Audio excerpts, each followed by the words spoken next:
November 17th, 1972, Albuquerque Civic Center, 9,500 fans, packed shoulder to... Elvis paused, mid-song, eyes locking on a stranger in the front row. What happened next left the crowd dead silent. Whispers spreading like wildfire, no one had ever seen. The king stopped for someone like this before. Elvis's black leather suit glimmered under the harsh glare of the Civic Center lights. The air was thick with the scent of popcorn, hot dogs, and the tang of perspiration from nearly 10,000 bodies pressed together in anticipation. Fans waved hand-painted signs, "We love you, Elvis," and "King Forever," their voices rising in chants that blended into a singular roar of expectation. Backstage, guitarist James Burton meticulously tuned his Telecaster, the crisp twang cutting through the backstage murmur, while drummer Ronnie Tutt tapped the snare with restless energy, as if the beat of the drums could contain the collective heartbeat of the arena. As the opening notes of Burning Love rang out, the crowd surged like a single living organism. 9,500 people moved, swayed, and gasped in synchrony. Each individual lost in the mass, yet tethered to the shared electricity of the night. Yet amidst this tidal wave of anticipation, one man in the front row seemed disconnected, shifting nervously, glancing around with hesitant eyes. The stage lights caught him in a cinematic halo, an ordinary figure standing out amid the ocean of adoration. The audience's energy was tangible, vibrating off the walls and ceiling, yet the stranger's anxious glance carried a subtle tension, a quiet disruption unnoticed by most, but sensed instinctively by the performer. Elvis leaned forward, guitar in hand, the spotlight drawing the crowd's attention to him, but something in the corner of his eye pulled his gaze toward the front row, an imperceptible pivot that would change the night forever. Have you ever felt invisible in a crowd, yet somehow caught the attention of someone iconic?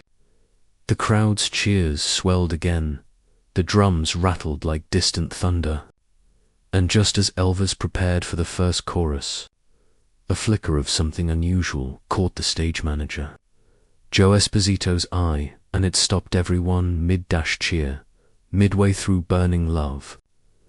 Elvis tilted his head, scanning the crowd with a precision that felt almost supernatural. The band's rhythm faltered, subtle at first, then undeniable. The familiar cadence of the song paused, leaving a pregnant silence in its wake. In the front row, the stranger unfolded a small, creased note, trembling in his hands. Security personnel instinctively began to edge closer, but Elvis lifted a hand, a quiet, commanding gesture that froze them in place. The arena went dead silent, the usual cacophony of cheers replaced by a collective intake of breath. From the balcony, murmurs rose like ripples on water. "What's happening?" whispered one fan. Another clutched a scarf to his chest, eyes wide. Joe Esposito leaned forward from the wings, heart pounding, sensing that the night had veered far beyond the planned set. Even the flashing of cameras seemed to pause, capturing the moment in slow, deliberate frames. The ordinary man in the front row, note in hand, became the focal point of 9,500 awestruck eyes. Elvis adjusted the microphone, a flicker of uncertainty crossing his usually unwavering features. Then, softer, deliberate, he spoke. "This next one, it's for you." Gasps erupted through the arena, spreading like wildfire. The stranger's hands shook visibly as the crowd's collective pulse shifted anticipation. Curiosity and awe intermingled, thick as the heat in the Civic Center. Would you interrupt a legend? Would they notice you if you tried? The band resumed, but the notes now carried a subtle tremor, tension threading through the melody. The audience held its collective breath, watching the human drama unfold as if the song itself had become secondary to the moment. Elvis strummed the next chord differently, a decision that seemed inconsequential to some, monumental to others. No one knew why, yet everyone felt the weight of what was about to happen. The next verse began. But something extraordinary was about to unfold, a choice that would forever etch this night into history. The Civic Center's atmosphere had shifted from excitement to taut anticipation. Security edged closer to the front row, their movements precise, measured. But Elvis stopped them with a subtle hand gesture, calm yet commanding.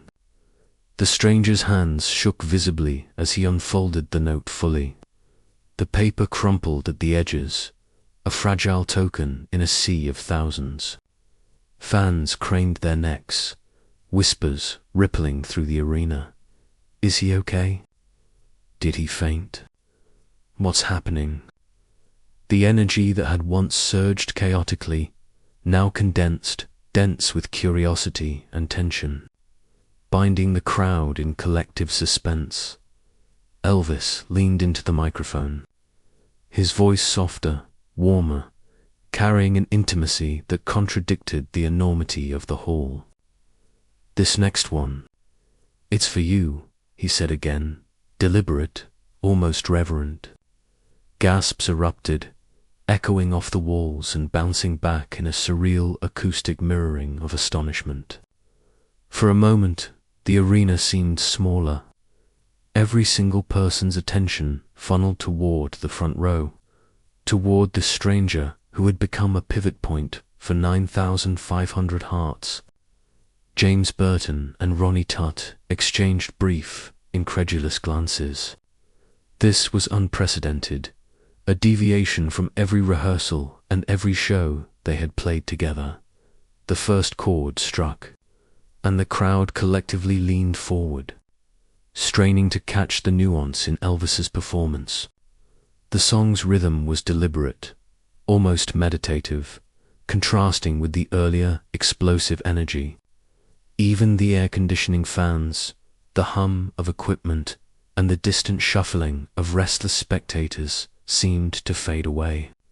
This pause, this redirection of focus, transformed the concert from spectacle to intimacy. Everyone in the arena became an accomplice to the moment, witnessing something rare, something alive. When someone chooses compassion over routine, how does it change everyone around them? Whispers turned to murmurs, murmurs to hums, as Elvis's strumming threaded a connective line between performer and audience. Every note struck a chord in the hearts of fans. But it was the gesture, the recognition, the pause, the humanity that elevated the song into legend. Tension hung in the air like an electric charge, thick enough to feel in the lungs. The collective breath held in anticipation of what the king would do next. The first line of the song reached the stranger like a tidal wave, and at that instant, the arena held its breath. No one knew yet how completely this night would change forever. Elvis knelt briefly, the spotlight catching the edges of his black leather jacket as he extended the microphone toward the stranger. The audience, initially stunned, went dead silent. The usual roar of the crowd had dissolved into an anticipatory hush. He began to sing "You're So Beautiful Tonight," a rare live cover, his voice both tender and commanding, eyes never leaving the man in the front row.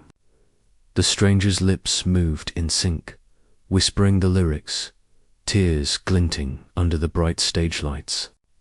It was a private moment within a public spectacle, a human connection that transcended the size of the arena, the intensity of 9,500.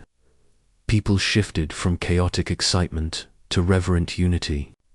Fans leaned forward, some clutching hands over their hearts, others pressing faces to their companions' shoulders, absorbing the scene like it were a sacrament. Short bursts of description captured the fragile magic. The folded note fluttered to the floor, caught briefly in the spotlight. The man's trembling hands reflected the stage's illumination. The soft swell of strings from the band wrapped around the room like a gentle tide. The hush was so profound that even the smallest sounds, the shuffle of feet, the rustle of clothing felt amplified. Compassion, not performance, dominated the stage. Elvis's band played with a subtle restraint, accentuating his voice rather than overpowering it, their eyes reflecting a shared understanding of the moment's gravity. In the balcony, fans held up scarves, hats, and programs in silent tribute, their gestures carrying the collective empathy of the crowd. The ordinary man at the center of it all became the catalyst for a transformation that rippled outward, touching every corner of the arena. Have you ever witnessed a private moment unfold in public, so intimate it feels sacred? How does human kindness shift the energy of everyone around it? By the third verse, the crowd had joined in, softly humming along, amplifying the emotion without overwhelming the fragile intimacy of the encounter. The moment had grown beyond a song. It had become a shared experience, a living testament to the power of recognition and care. Every fan, every performer, every whispered breath contributed to a tapestry of empathy that would be remembered long after the lights dimmed by the final line.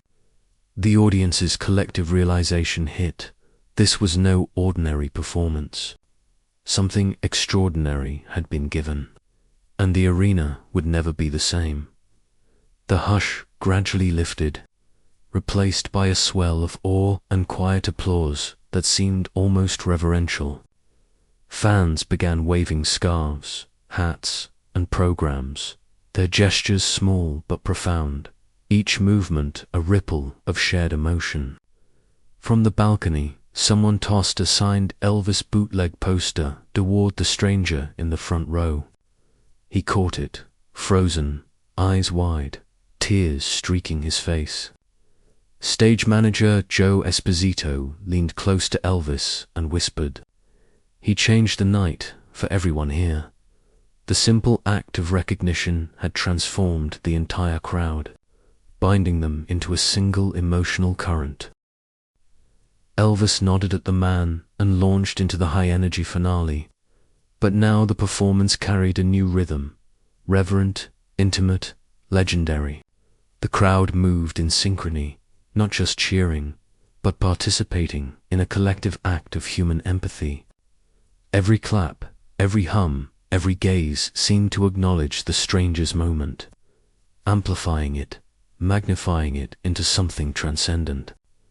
In the stands, families clasped hands, strangers embraced, and a few fans wept openly, swept up in the undeniable humanity of the night.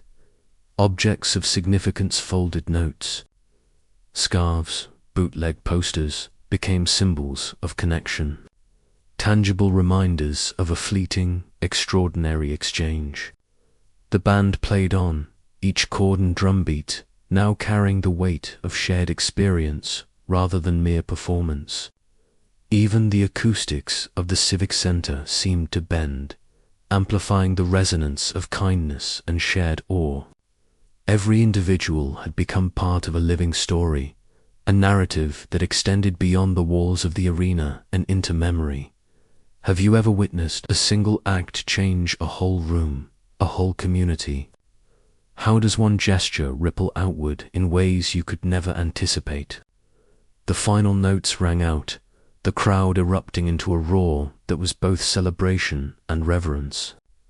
The applause lasted long after the song ended, echoes ricocheting off the walls, whispers of that night lingering in the minds of all present. In those moments, the ordinary became extraordinary, and the night itself had changed forever. As fans began filing out, murmurs of astonishment carried into the night, each person silently aware they had witnessed something legendary, Decades later, the events of November 17th, 1972 still echo in fan lore. Bloggers recount it, interviews preserve it, and memoirs of those present describe a night that was unlike any other Elvis performance. Joe Esposito's notes capture the astonishment he felt.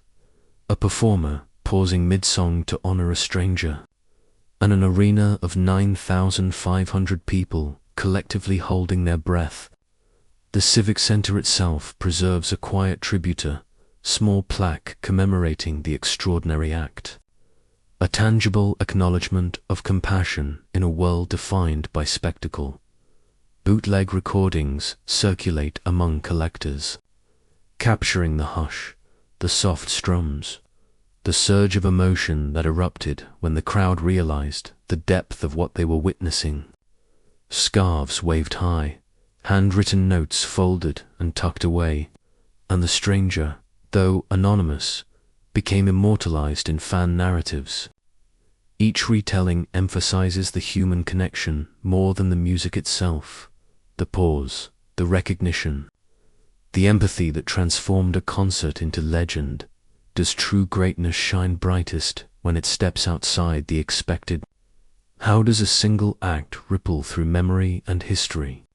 Even the memorabilia from that night carries weight. The folded note preserved in a fan scrapbook, the signed bootleg poster displayed in living rooms, photographs capturing the wide-eyed amazement of strangers turned witnesses. Every detail, a glance, a tear, a gesture, serves as a reminder that this was more than a concert. It was a demonstration of the quiet power of human kindness. The story isn't merely about a song. It's about a choice, a ripple that became legend, remembered decades later as a testament to compassion. Elvis taught more than melodies that night. Pause, notice, act. A single gesture, directed at one person, rippled through 9,500 hearts, transforming strangers into witnesses of shared humanity. Even in arenas of fame and spectacle, empathy endures louder than applause. What small act today could change someone's life forever? Moments like these remind us that true greatness isn't only in talent, it's in noticing someone, pausing and letting empathy lead. Share this story with someone who inspires kindness, or reflect quietly. What ripple will you create in the world today?